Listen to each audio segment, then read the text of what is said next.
Даскаловата къща е една от най-красивите в Трявна и една от най-важните културни забележителности на България. Названието идва от името на стопанина й Хаджи Христо Даскалов, който е бил търговец на розово масло. Строена е за двамата му синове. При освещаването на къщата за Гергиев ден 1808 година майстор и калфа сключват облог за 6 месеца работа на тавани слънца. Този облог се счита за първият художествен конкурс в България.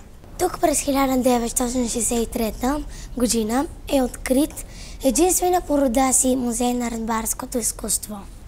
Показва развитието на най-старата възрожденска резбарска школа – Тренdenската. Може да се види овчарска резба, украса в архитектурата на къщите, домашни иконостаси, както и по-сложни църковни иконостаси и владишки тронове. Възстановката на резбарската работилница проследява подготвителния процес на дърворезбата. Показани резбарски инструменти.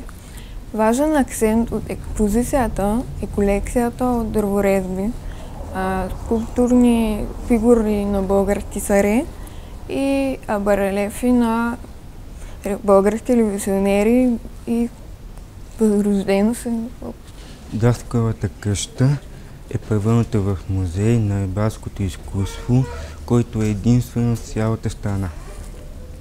Днес тя е една от 100-те културно-исторически забележителности на България и всеки, който желае да се докосне до културата и традициите на българския народ, е добре дошъл.